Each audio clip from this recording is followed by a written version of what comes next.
ಯಾವುದೇ ಕಾರಣಕ್ಕೂ ಇವರ ಪರವಾಗಿ SIT ಕೆಲಸ ಮಾಡೋದಿಲ್ಲ. ಖತರ್ನಾಕ್ ನನ್ ಮಗ, ಸಿಕ್ಕಿದ್ರೆ ಹೊಡೆದಾಕ್ ಬಿಡ್ತೀನಿ ದೇವರನ್ನ, ಹಂಗಿದ್ದೀನಿ ನಾನು.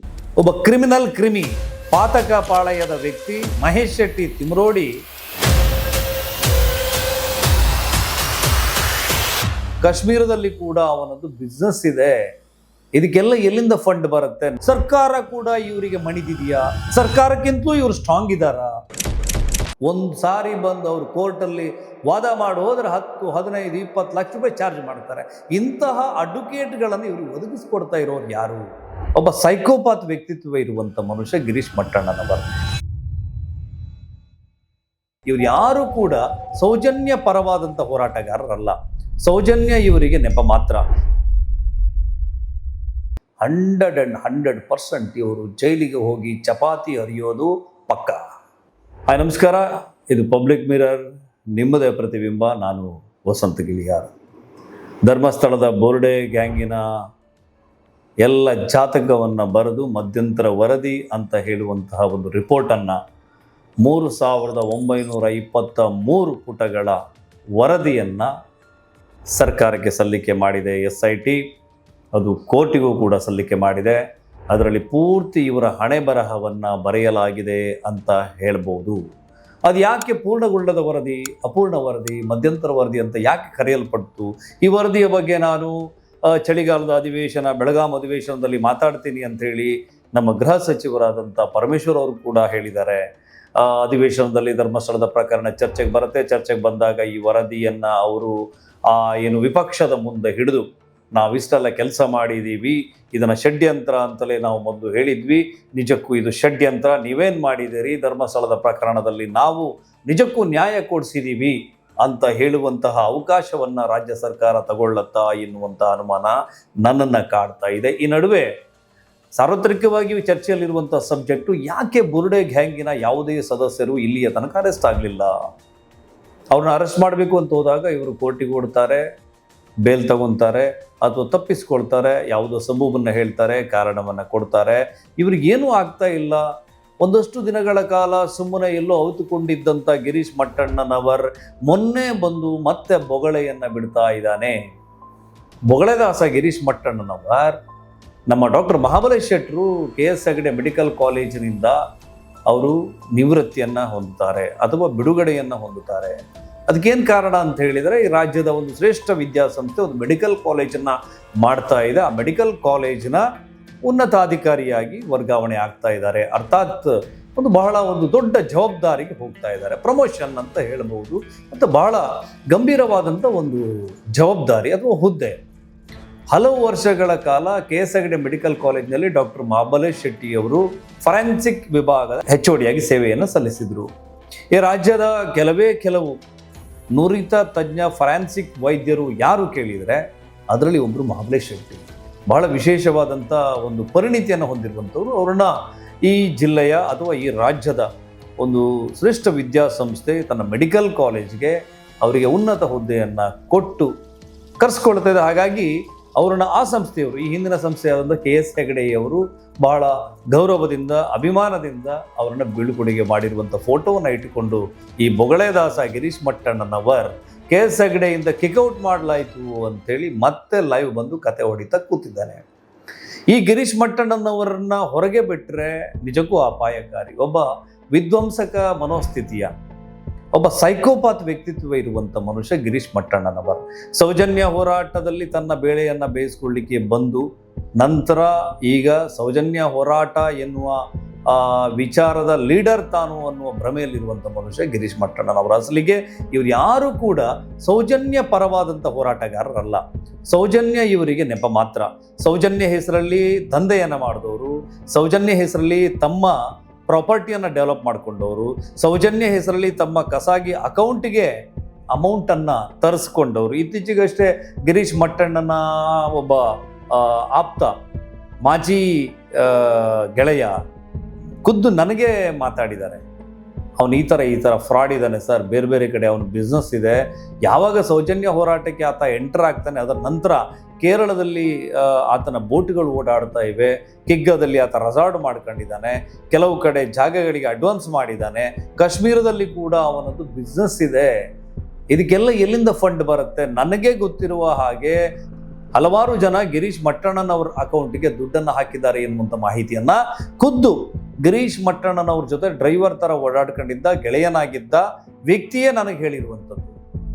ಆತ ಖುದ್ದು ನನ್ನ ಜೊತೆ ಫೋನ್ನಲ್ಲಿ ಮಾತಾಡಿದರೆ, ಅದರ ರೆಕಾರ್ಡ್ ಅನ್ನು ಕೂಡ ನಾನು ಪ್ಲೇ ಮಾಡ್ತೇನೆ, ನೀವು ಕೇಳಬಹುದು. ಫಾಲೋ ಮಾಡ್ತೀನಿ, ನಿಮ್ ಯೂಟ್ಯೂಬ್ ಎಲ್ಲ ತುಂಬಾ ಇಂಟ್ರೆಸ್ಟ್ ಆಗಿ ನೋಡ್ತಾ ಇದ್ದೀನಿ. Thank you sir, thank you. ಮೈಸೂರಿಂದ ಹಿಡ್ಕೊಂಡು ಹೇಳಿದ್ರಲ್ಲ, ಹೌದು ಸರ್, ಹೌದೌದು. ಎಲ್ಲ ಕಂಪ್ಲೀಟ್ ಹತ್ರ ಇದ್ದವನು. ಓಕೆ. ಈ ಇವ್ನು ಬಂದಲ್ಲ ಚಿನ್ನಯ್ಯ ಭೀಮಾ, ಹೌದೌದು. ತಮ್ಮಣ್ಣ, 3 ಹೆಸರು ಅವ್ನಿಗೆ. ಹೌದೌದು. ಆಮೇಲೆ ಶಮೀರಾ MD. ಹೌದು. ಇವ್ರ ಜೊತೆಯಲ್ಲಿ ನಾನು ಸತತವಾಗಿ 1.5-2 ತಿಂಗಳಿದ್ದವನು, ಮೇ ಟು ಜೂನ್ ವರ್ಗು. Okay sir. May, June, July. Okay okay okay. ಇಷ್ಟರಲ್ಲಿ ನನ್ನನ್ನ ದೂರ ಮಾಡಾಕ್ತಾ ಇವನು ಗಿರೀಶ. ಅವನ ಹತ್ರ ಹೋಗ್ಬೇಕಾದ್ರೆ ನಂದೊಂದು ಹೋರಾಟ ಇದೆ ಸರ್, ಯಾವ್ದೋ ಒಂದು ಫಾರಿನ್. ಗಿರೀಶ ಅಂದ್ರೆ ಗಿರೀಶ ಮಟ್ಟಣ್ಣನವರಲ್ವಾ? ಗಿರೀಶ ಮಟ್ಟಣ್ಣನವರ್. ಓಕೆ. ಖತರ್ನಾಕ್ ನನ್ ಮಗ, ಸಿಕ್ಕಿದ್ರೆ ಹೊಡೆದಾಕ್ಬಿಡ್ತೀನಿ ದೇವರನ್ನ, ಹಂಗಿದ್ದೀನಿ ನಾನು ಸತ್ಯೋಳಿ. ಯಾಕೆ ಸರ್, ಏನ್ ಫ್ರಾಡ್ ಮಾಡಿದ್ದ ಮನುಷ್ಯ ನಿಮ್ಗೆ? ನನಗೂ ಫ್ರಾಡೆ, ಸೌಜನ್ಯ ಬಂಡವಾಳ ಮಾಡ್ಕೊಂಡು ದುಡ್ಡು ಮಾಡ್ತಾವನೆ, ಆಸ್ತಿನೂ ಮಾಡ್ತಾವನೆ. ಶೃಂಗೇರಿಯಲ್ಲಿ ಇನ್ನೊಂದ್ ಕಡೆ ಇನ್ನೊಂದು ಎಲ್ಲೆಲ್ಲ, ಕಣ್ಣೂರಲ್ಲಿ ಬೋಟ್ಗಳವಂತೆ, ಅಲ್ಲಿ ಜಮ್ಮು ಕಾಶ್ಮೀರ ಎಕ್ಸ್ಪೆಕ್ಟ್ ಇಲ್ಲವಂತೆ. ಇಲ್ಲಿ ಕ್ಯಾಂಟೀನ್ ಇರೋದು ನಿಜ. ಜಮ್ಮು ಕಾಶ್ಮೀರಲ್ಲಿ ಏನಿದೆ? ಇಲ್ಲ, ನಾನು ಹೋಗಿಲ್ಲ, ನೋಡಿಲ್ಲ, ಹೇಳ್ಕೊಳ್ಳೋದು. ಓಕೆ. ಇಲ್ಲಿ ಸೌಜನ್ಯ ಕ್ಯಾಂಟೀನ್ ಒಂದು ಇಟ್ಕೊಂಡು ಸಿರಿಮನೆ ಫಾಲ್ಸ್ ಅಲ್ಲಿ. ಓಕೆ. ಅಲ್ಲಿ ಸೌಜನ್ಯ ಫೋಟೋ ಹಾಕ್ಬಿಟ್ಟು ಚೆನ್ನಾಗಿ ವ್ಯಾಪಾರ ಹಾಕಂಗೆ ಅದೊಂದು ಗಿಮಿಕ್ಕು. ಆತನಿಗೂ ಕೂಡ ಹಲವಷ್ಟು ಅಮೌಂಟ್ ಅನ್ನ ಧೋಖಾ ಮಾಡಿದಾನೆ. ನಾನೆಲ್ಲ ದಾಖಲೆಗಳನ್ನ ತಗೊಂಡು ಬಂದು ನಿಮ್ಮ ಮುಂದೆ ನಾನು ಅದನ್ನು ಹಾಜರುಪಡಿಸ್ತೀನಿ ಅಂತೇಳಿ ಆ ವ್ಯಕ್ತಿ ಹೇಳಿದ್ದಾರೆ. ಅಂದ್ರೆ ಈ ಮಹೇಶ್ ಶೆಟ್ಟಿ ತಿಮ್ರೋಡಿ ನಿನ್ನೆ ವಿಡಿಯೋ ಮಾಡ್ಕೊಂಡು ಸೈಮನ್ ಒಬ್ಬ ಹುಚ್ಚ, ಸೈಮನ್ ಸರಿ ಇಲ್ಲ, SIT ಸರಿ ಇಲ್ಲ, ಇದೆಲ್ಲ ದಂಧೆ, ನಾವು ಅವ್ರ ಮೇಲೆ ಜುಡಿಷಿಯಲ್ ಎನ್ಕ್ವೈರಿ ಮಾಡ್ತೀವಿ ಅನ್ನೋ ರೀತಿಯ ಸ್ಟೇಟ್ಮೆಂಟನ್ನು, ಹೇಳಿಕೊಟ್ಟ ಸ್ಟೇಟ್ಮೆಂಟನ್ನು ಮಹೇಶ್ ಶೆಟ್ಟಿ ತಿಮ್ರೋಡಿ ಹೇಳಕ್ಕೆ ಶುರು ಮಾಡ್ಕೊಂಡಿದ್ದಾರೆ. ಅಲಸ್ವಾಮಿ SIT ತನಿಖೆ ಶುರುವಾದಾಗ ಅದನ್ನು ತಲೆ ಮೇಲೆ ಹೊತ್ತು ಮರೆಸಿದವರು, ನಾವು ವಿಜಯದ ಹೆಬ್ಬಾಗಿಲಲ್ಲಿದ್ದೀವಿ ಅಂಥೇಳಿ ಕೊಂಡಾಡಿದವ್ರು ನೀವೇ. ಇವಾಗ ನಿಮ್ಮ ಬುಡಕ್ಕೆ ಬಿಸಿನೀರು ಕಾಯಿಸಿದ ತಕ್ಷಣ SIT ಸರಿ ಇಲ್ಲ. ನಿಮ್ಮ ತಲೆಯಲ್ಲಿರೋದು ಅಥವಾ ನೀವು ಬೊಗಳೆ ಬಿಟ್ಕೊಂಡು ಬೊಗಳ್ತಾ ಇರೋದನ್ನೇ ಯಾರಾದರೂ ಅಧಿಕಾರಿಯೋ ಕೋರ್ಟೋ ಯಾರಾದರೂ ಹೇಳಿದರೆ ಅವರು ಮಾತ್ರ ಸರಿ ಇದ್ದಾರೆ, ನಿಮ್ಗೆ ಉಲ್ಟಾ ಯಾರಾದರೂ ಮಾತಾಡಿದ್ರೆ ಅವ್ರು ಯಾರೂ ಸರಿ ಇಲ್ಲ. ನನ್ನ ಅನಿಸಿಕೆ ಪ್ರಕಾರ ನಿಜವಾಗಿಯೂ SITಯ ಮಧ್ಯಂತರ ವರದಿಯಲ್ಲಿ ಅವರು ತನಿಖೆಯಿಂದ ಕಂಡುಕೊಂಡ ಸತ್ಯಗಳಿಗೆ ನ್ಯಾಯವನ್ನು ಕೊಡಿಸುವ ಪ್ರಯತ್ನವನ್ನು ಮಾಡಿದ್ದೇ ಹೌದಾದರೆ, ಸರ್ಕಾರದ ಆಯಕಟ್ಟಿನ ಜಾಗೆಯಲ್ಲಿರುವಂಥ ಯಾವುದೇ ಸಂಸದರೋ ಅಥವಾ ಸಚಿವರೋ ಅಥವಾ ಪ್ರಭಾವಶಾಲಿಗಳು, ಪಕ್ಷದ ಮೇಲೆ ಪ್ರಭಾವವನ್ನು ಬೀರುವವರು, ಅವರ ಕೃಪಾಶೀರ್ವಾದ ಇವರ ಮೇಲೆ ಇರದೇ ಹೋದಲ್ಲಿ 100% ಇವರು ಜೈಲಿಗೆ ಹೋಗಿ ಚಪಾತಿ ಹರಿಯೋದು ಪಕ್ಕ. 100% ಜೈಲಿಗೆ ಹೋಗ್ತಾರೆ ಅನ್ನೋದನ್ನು ನಾನು ಬಹಳ ಗಟ್ಟಿಯಾಗಿ ಹೇಳ್ತಾ ಇದ್ದೀನಿ. ಕಾನೂನು ತಜ್ಞರ ಬಳಿ, ಕಾನೂನು ಪಂಡಿತರ ಬಳಿ ಒಂದು ಮಾಹಿತಿಯನ್ನು ವಿನಿಮಯ ಮಾಡಿಕೊಂಡ ಕಾರಣಕ್ಕೆ ನಾನು ಇದನ್ನು ಹೇಳ್ತಾ ಇದ್ದೀನಿ. ಎಲ್ಲಾದರೂ ಇವರನ್ನು ರಕ್ಷಣೆ ಮಾಡಬೇಕು ಎನ್ನುವ ಕಾರಣಕ್ಕೆ ಉಳಿಸ್ಲಿಕ್ಕೆ ಹೊರಟ್ರೆ ಕಷ್ಟ, ಅದರ್ವೈಸ್ 100ಕ್ಕೆ 100 ಇವರಿಗೆ ಶಿಕ್ಷೆ ಆಗ್ತದೆ. ಒಂದು ವೇಳೆ ಈ ಬುರ್ಡೆ ಗ್ಯಾಂಗ್ನ ಎಲ್ಲ ಐನಾತಿ ಸದಸ್ಯರು, ಅದರ ಜೊತೆಗೆ ಮುಖ್ಯವಾಗಿ ಯೂಟ್ಯೂಬರ್, ಬಹಳ ಮುಖ್ಯವಾಗಿ ಈ ಪ್ರಕರಣದಲ್ಲಿ ಜೈಲು ಶಿಕ್ಷೆಯನ್ನು ಅನುಭವಿಸಲೇಬೇಕಾದಂಥ ಒಬ್ಬ ವ್ಯಕ್ತಿ, ಅವನು ಮೊಹಮ್ಮದ್ ಸಮೀರ್, ಕೇರಳದ ಮನಾಫ್, ಸುಬ್ರಹ್ಮಣ್ಯ ಹಂಡಿಗೆ, ಕುಡ್ಲಾ ಗಾಂಪ, ಇವರು ಎಲ್ಲರೂ ಕೂಡ ಈ ಪ್ರಕರಣದಲ್ಲಿ ಜೈಲು ಪಾಲಾಗಬೇಕು. ಇದರಲ್ಲಿ ಯಾರೋ ಒಬ್ಬ ಬಚಾವಾದ ಅಂತ ಹೇಳಿದರೂ ಕೂಡ ನಮಗೆ ಸರ್ಕಾರದ ಮೇಲೆ ಅನುಮಾನ ಬರುತ್ತೆ. ಯಾಕಂದರೆ ಇವರೆಲ್ಲರೂ ಈ ಷಡ್ಯಂತ್ರದ ಭಾಗಿದಾರರು, ಪಾಲುದಾರರು. ಇವನ್ ಯುನೈಟೆಡ್ ಮೀಡಿಯಾದವನ ಹೆಸರು ಬಿಟ್ಟೆ ಅವನು ಕೂಡ, ಇವರೆಲ್ಲರೂ ಕೂಡ ಒಳಗಡೆ ಹೋಗಬೇಕು. ಇವರೆಲ್ಲರ ಮೇಲೂ ಕೂಡ ತನಿಖೆ ಆಗಬೇಕು. ಆಲ್ರೆಡಿ ತನಿಖೆ ಆಗಿದೆ. ಇವರಿಗೆ ಇವರ ಯೂಟ್ಯೂಬ್ಗಳು ಕೂಡ ಡಿಲೀಟ್ ಆಗಬೇಕು. ಯಾಕಂತ ಹೇಳಿದರೆ ಸಾಮಾಜಿಕ ಸ್ವಾಸ್ಥ್ಯವನ್ನು ಕದಡದಂಥ ದುಷ್ಟರು ಇವರು. 800 ವರ್ಷಗಳ ಇತಿಹಾಸ ಇರುವಂಥ ಒಂದು ಧಾರ್ಮಿಕ ಶ್ರದ್ಧಾ ಕೇಂದ್ರದ ಮೇಲೆ ಕಪ್ಪು ಮೋಡವನ್ನು, ಅನುಮಾನದ ಮೋಡವನ್ನು ಆವರಿಸುವ ಹಾಗೆ ಮಾಡಿದಂಥ ದುಷ್ಟರು ಇವರು. ಇದು ಎಲ್ಲವೂ ಕೂಡ ಒಂದು ದುಷ್ಟಕೂಟ. ಈಗಾಗಲೇ ರಾಜ್ಯದ ಉಪಮುಖ್ಯಮಂತ್ರಿ DK ಶಿವಕುಮಾರ್ ಕೂಡ ಬಹಳ ಸ್ಪಷ್ಟವಾಗಿ ಹೇಳಿದ್ದಾರೆ ಇದೊಂದು ಷಡ್ಯಂತ್ರ ಅಂತ. ಅದರ ನಂತರದ ದಿನದಲ್ಲಿ ಕೂಡ DK ಶಿವಕುಮಾರ್ ಷಡ್ಯಂತ್ರವನ್ನ ಮಾಡದೆ ಯಾರನ್ನೂ ಕೂಡ ನಾವು ಬಿಡೋದಿಲ್ಲ, ನಮ್ಮ ಸರ್ಕಾರ ಯಾರನ್ನೂ ಕೂಡ ರಕ್ಷಣೆ ಮಾಡೋದಿಲ್ಲ ಅಂತಲೂ ಕೂಡ ಹೇಳಿದ್ದಾರೆ. ಈ ಪ್ರಕರಣದಲ್ಲಿ ಸಿದ್ದರಾಮಯ್ಯ ಸರ್ಕಾರ ಈ ದುಷ್ಟರನ್ನ ರಕ್ಷಣೆ ಮಾಡುತ್ತೆ ಅಂತ ನಾನು ಖಂಡಿತ ಹೇಳಲಾರೆ. ಆದರೆ ಸರ್ಕಾರದ ಭಾಗವಾದಂಥ ಯಾರೋ ಹೈಕಮಾಂಡ್ ಲೆವೆಲಲ್ಲಿ ಬಹಳ ಪ್ರಭಾವಶಾಲಿಯಾದವರು, ಅದನ್ನು ನಾನು ಅಲ್ಲಿನ ಏನು ತಮಿಳುನಾಡಿನ ಸಂಸದ ಅವ್ರು ಮಾಡ್ತಾ ಇದ್ದಾರೆ, ಅಥವಾ ಪ್ರಿಯಾಂಕ ಖರ್ಗೆ, BK ಹರಿಪ್ರಸಾದ್ ಇವರೆಲ್ಲ ಮಾಡ್ತಾ ಇದ್ದಾರೆ ಅಂತ ನಾನು ಹೇಳಲಾರೆ. ಆದರೆ ಯಾರೋ ಕೇಂದ್ರೀಯ ಮಟ್ಟದಲ್ಲಿ ಪ್ರಭಾವವನ್ನು ಬೀರುವಂತಹ ವ್ಯಕ್ತಿಗಳು ಈ ದುಷ್ಟಕೂಟದ ಜೊತೆಗೆ ನಿಂತಿದ್ದಾರೆ. ಅವರವರ ವೈಯಕ್ತಿಕ ರಾಜಕಾರಣದ ಲಾಭದ ಕಾರಣಕ್ಕಾಗಿ ಅಥವಾ ಅವರ ಒಳಗಡೆ ಇರುವಂತಹ ವಿಷದ ಕಾರಣಕ್ಕಾಗಿ. ಸ್ನೇಹಿತರೆ, 800 ವರ್ಷಗಳ ಭವ್ಯ ಪರಂಪರೆ ಇರುವಂಥ ಧರ್ಮದ ಬೀಡು, ಧರ್ಮದ ನಾಡು, ಧರ್ಮಸ್ಥಳದ ಬಗ್ಗೆ ಏನೆಲ್ಲ ಅಪಚಾರದ ಮಾತನಾಡಿದ್ರು, ಏನೆಲ್ಲ ಅಪಮಾನ ಆಗುವಂಥ ಮಾತನಾಡಿದ್ರು, ದೈವದ ಅಸ್ತಿತ್ವವನ್ನೇ ನಿರಾಕರಿಸಿ ಇವರು ಮಾತನಾಡಿದ್ರು ಕೂಡ ಇವರ ಮೇಲೆ ಯಾವುದೇ ಶಿಕ್ಷೆ ಇವತ್ತಿನ ತನಕ ಆಗಲಿಲ್ಲ. ನೀವು ಬಹಳ ಸೂಕ್ಷ್ಮವಾಗಿ ಗಮನಿಸಬೇಕು. ಇವರು ಅಪಾಯಿಂಟ್ ಮಾಡ್ತಾ ಇರುವಂಥ ಅಡ್ವೊಕೇಟ್ಸ್ ಯಾರು? ನಾನು ಅವ್ರ ಬಗ್ಗೆ ದೂರೋದಿಲ್ಲ. ದೀಪಕ್ ಕೋಸ್ಲಾ 20-25 ಲಕ್ಷ ರೂಪಾಯಿ ಚಾರ್ಜ್ ಮಾಡುವಂತಹ, ಒಂದು ಸಾರಿ ಬಂದು ಅವರು ಕೋರ್ಟಲ್ಲಿ ವಾದ ಮಾಡಿ ಹೋದರೆ 10-15-20 ಲಕ್ಷ ರೂಪಾಯಿ ಚಾರ್ಜ್ ಮಾಡ್ತಾರೆ. ಇಂತಹ ಅಡ್ವೊಕೇಟ್ಗಳನ್ನು ಇವ್ರಿಗೆ ಒದಗಿಸ್ಕೊಡ್ತಾ ಇರೋರು ಯಾರು? ಲಕ್ಷಗಟ್ಟಲೆ ಫೀಸ್ ಕೊಟ್ಟು ಸುಪ್ರೀಂ ಕೋರ್ಟ್ ಲೆವೆಲ್ನ ಅಡ್ವೊಕೇಟ್ಸು ಹೈಕೋರ್ಟಿಗೆ ಬಂದು ಇವ್ರ ಪರವಾಗಿ ವಾದ ಮಾಡಿ ಇವ್ರನ್ನ ಬಚಾವ್ ಮಾಡ್ತಾ ಇದ್ದಾರೆ ಅಂತ ಹೇಳಿದರೆ, ಇದರ ಹಿಂದೆ ಹಲವು ಕೋಟಿ ರೂಪಾಯಿಗಳ ಟರ್ನ್ ಓವರ್ ಆಗ್ತಾ ಇದೆ. ಯಾಕಾಗಿ ಮಾಡ್ತಾ ಇದ್ದಾರೆ? ಯಾರು ಮಾಡ್ತಾ ಇದ್ದಾರೆ? ಇದ್ರ ಹಿಂದೆ ಇರೋರು ಯಾರು? ಈ ಷಡ್ಯಂತ್ರದ ಮುಖ್ಯ ಪಾತ್ರಧಾರಿಗಳು ಯಾರು? ಇದೆಲ್ಲವೂ ಬಯಲಾಗಬೇಕು ತಾನೆ. ಈಗ ಸರ್ಕಾರಕ್ಕೆ ಮಧ್ಯಂತರ ವರದಿ ಅಂತ ಹೇಳುವಂಥ ವರದಿ ಸಲ್ಲಿಕೆಯಾಗಿದೆ. ಅದರಲ್ಲಿ ಬಹಳ ಸ್ಪಷ್ಟವಾಗಿ ಅಧಿಕಾರಿಗಳು ತನಿಖಾ ಹಂತದಲ್ಲಿ ಕಂಡುಕೊಂಡಂಥ ಸತ್ಯವನ್ನ ಬಹಿರಂಗ ಮಾಡಿದ್ದಾರೆ. ಯಾವುದೇ ಕಾರಣಕ್ಕೂ ಇವರ ಪರವಾಗಿ SIT ಕೆಲಸ ಮಾಡೋದಿಲ್ಲ ಅಂತ ನಾನು ಬಹಳ ಸ್ಪಷ್ಟವಾಗಿ ಹೇಳ್ತೀನಿ. ಯಾವುದೇ ಕಾರಣಕ್ಕೂ ಮಾಡೋದಿಲ್ಲ. ಯಾಕಂದ್ರೆ SIT ಅಧಿಕಾರಿಗಳ ವಿರುದ್ಧವೇ ರಾಜ್ಯಪಾಲರಿಗೆ ಹೋಗಿ ಜಯಂತ್ ಅಂಗಚ್ಚನ್ ಕಂಪ್ಲೇಂಟ್ ಕೊಡ್ತಾನೆ. ನನಗೆ ಹೊಡೆದ್ರು, ನನ್ನ ಚಡ್ಡಿ ಜಾರಿಸಿದ್ರು, ನನ್ನ ಮೈ ಮೇಲೆ ಬಾಸುಂಡೆ ಬರುವಾಗ ಮಾಡಿದ್ರು, ಚಿನ್ನೈನಿಂದ ನನಗೆ ಹೊಡೆಸಿದ್ರು, ನನಗೆ ಒದೆ ಬಿತ್ತು, ನಾನು ಲಬೋ ಅಂತ ಬಡ್ಕೊಂಡೆ. ಹೊಡೆದಿರ್ಬೋದು, ನನಗೆ ಗೊತ್ತಿಲ್ಲ, ಹೊಡೆದ್ರೆ ಭಾರಿ ಒಳ್ಳೆಯದು. ಆದರೆ ಆಗ ಕೇಳಿದ್ರೆ ಏನು ಹೇಳ್ತಾ ಇದ್ದ?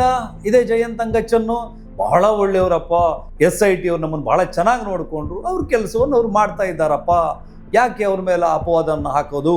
SIT ತನಿಖೆ ಸರಿ ಮಾಡ್ತಾ ಇಲ್ಲ ಅಂತೇಳಿ ಸುಮ್ಮನೆ ಆರೋಪವನ್ನು ಧರ್ಮಸ್ಥಳದ ಕಡೆಯವರು ಮಾಡ್ತಾ ಇದ್ದಾರೆ ಅಂತೇಳಿ ಇದೇ ಹುಳದ ನಾಲಿಗೆಯ ಜಯಂತ್, ಗಾಂಜಾ ಪೆಡ್ಲಿಂಗ್ ಮಾಡುವಂಥ ಜಯಂತ್, ಬಡ್ಡಿ ದಂಧೆ ಮಾಡುವಂಥ ಒಬ್ಬ ಜಯಂತ್ ಅಂಗಚ್ಚನ್ ಹೇಳಿದ್ದ. ಮಲಯಾಳಿ ಕೇರಳ ಮೂಲದ ಜಯಂತ್ ಅಂಗಚ್ಚನ್ ಹೇಳೋದು, SIT ಯಾವತ್ತು ಸರಿ ಇತ್ತು, ಇವತ್ತು ರಾಜ್ಯಪಾಲರ ಭವನಕ್ಕೆ ಹೋಗ್ಬಿಟ್ಟು ನನ್ನನ್ನು ಹೊಡೆದ್ರು, ಬಡಿದ್ರು, ಚಡ್ಡಿ ಜಾರಿಸಿದ್ರು ಅಂಥೇಳಿ ಕತೆ ಹೊಡಿತಾ ಇದ್ದಾನೆ. ಆ ಕಾರಣಕ್ಕೆ ಅದಾದ ನಂತರ ಈ ದುಷ್ಟಕೂಟದ ಏನು ಕಿಂಗ್, ದೊರೆ, ಒಬ್ಬ ಕ್ರಿಮಿ, ಪಾತಕ ಪಾಳಯದ ವ್ಯಕ್ತಿ ಮಹೇಶ್ ಶೆಟ್ಟಿ ತಿಮ್ರೋಡಿ ಸೈಮನ್ ಅವರ ಬಗ್ಗೆ ಬಾಯಿಗೆ ಬಂದಂಗೆ ಮಾತಾಡ್ತಾನೆ. SBಗಳ ಬಗ್ಗೆ, ಅಧಿಕಾರಿಗಳ ಬಗ್ಗೆ ಬಾಯಿಗೆ ಬಂದಂಗೆ ಮಾತಾಡ್ತಾನೆ. ಸರ್ಕಾರದ ಪ್ರಮುಖ ಜಾಗದಲ್ಲಿ ಕೂತಿರುವಂತಹ ಪರಮೇಶ್ವರ್ ಸಾಹೇಬ್ರೆ, ಗೃಹ ಸಚಿವರು, ನೀವು ಇದನ್ನು ಬಹಳ ಗಂಭೀರವಾಗಿ ಪರಿಗಣಿಸಬೇಕು ಸರ್. ಒಬ್ಬ ಕ್ರಿಮಿನಲ್ ಹಿನ್ನೆಲೆ ಇರುವಂಥ ವ್ಯಕ್ತಿ ನಮ್ಮ IPS ಅಧಿಕಾರಿಗಳ ಬಗ್ಗೆ ಹುಚ್ಚ, ಲಫಂಗ, ಲೋಫರ್ ಅಂತ ಹೇಳೋದನ್ನು ಕೇಳಿಸ್ಕೊಂಡು ನಿಮ್ಮ ಸರ್ಕಾರ ಸುಮ್ಮನೆ ಕೂತಿದೆ. ಅವರಿಗೆ ಏರೋಪ್ಲೇನ್ ಹತ್ತಿಸ್ತಾ ಇಲ್ಲ ಅಂತ ಹೇಳಿದ್ರೆ ಏನರ್ಥ? ಸರ್ಕಾರ ಕೂಡ ಇವರಿಗೆ ಮಣಿದಿದೆಯಾ? ಸರ್ಕಾರಕ್ಕಿಂತಲೂ ಇವರು ಸ್ಟ್ರಾಂಗ್ ಇದ್ದಾರಾ? ಇದು ಬಹಳ ಬಗೆಹರಿಯಬೇಕಾದಂಥ ಒಂದು ಪ್ರಶ್ನೆ. ಈ ಮೆಸೇಜ್ಗೆ ಗೃಹ ಸಚಿವ ಪರಮೇಶ್ವರ್ ಏನು ಉತ್ತರ ಕೊಡ್ತಾರೆ? ನಾನು ಕೇಳಿದ ತಕ್ಷಣ ಪರಮೇಶ್ವರ್ ಉತ್ತರ ಕೊಡ್ತಾರ? ನಮ್ಮ ವಿಪಕ್ಷಗಳು ಇದನ್ನು ಪ್ರಶ್ನೆ ಮಾಡಬೇಕು. ಈ ದೇಶದ, ಈ ರಾಜ್ಯದ ಪೊಲೀಸ್ ವ್ಯವಸ್ಥೆಗೆ ತೀರಾ ಅವಮಾನಕಾರಿಯಾಗಿ ಅವರನ್ನು ನಿಂದಿಸುವಂತಹದ್ದು, ಅವರಿಗೆ ಬಾಯಿಗೆ ಬಂದಂಗೆ ಸಾರ್ವಜನಿಕವಾಗಿ ವಿಡಿಯೋ ಮೂಲಕ ಮಾತಾಡುವಂಥದ್ದು, ಆ ಯೂಟ್ಯೂಬರ್ನ ಚಾನಲನ್ನು ಇವರು ಬರಖಾಸ್ತು ಮಾಡಬೇಕು ತಾನೆ, ಅದರ ಮೇಲೆ ಕಾನೂನು ಕ್ರಮವನ್ನು ಸರ್ಕಾರ ತಗೊಳ್ಬೇಕು ತಾನೆ, ಅಟ್ಲೀಸ್ಟ್ ಒಂದು ನೋಟಿಸನ್ನು ಇಶ್ಯೂ ಮಾಡಿ ಅವನನ್ನು ಬರ ಹೇಳಿ 4 ಬಾರಿಸಬೇಕು ತಾನೆ. ಇಲ್ಲದಿದ್ದರೆ ನಾಳೆ ದಿವಸ ಸರ್ಕಾರದ ಅಧಿಕಾರಿಗಳಿಗೆ, ಹೈಕೋರ್ಟ್ ಜಡ್ಜಸ್ಗಳಿಗೆ, ಎಲ್ಲರ ವಿರುದ್ಧನೂ ಎಲ್ಲರೂ ಯೂಟ್ಯೂಬಲ್ಲಿ ಬಾಯಿಗೆ ಬಂದಂಗೆ ಮಾತಾಡಿದರೆ ಆ ವ್ಯವಸ್ಥೆ ಒಂದು ಗೌರವ ಇರುತ್ತಾ? ನಮ್ಮ ಪರಮೇಶ್ವರ್ ಸಾಹೇಬ್ರು ಇದಕ್ಕೆ ಉತ್ತರ ಕೊಡಬೇಕು. ಮತ್ತೆ ಏನಾಗಿದೆ, ಏನಾಗತ್ತೆ ಅನ್ನುವಂಥ ಅಪ್ಡೇಟ್ಸ್ ಮತ್ತು ಕೊಡ್ತೀನಿ. ಅಲ್ಲಿಯ ತನಕ ನಿಮಗೆ ನಮಸ್ಕಾರ.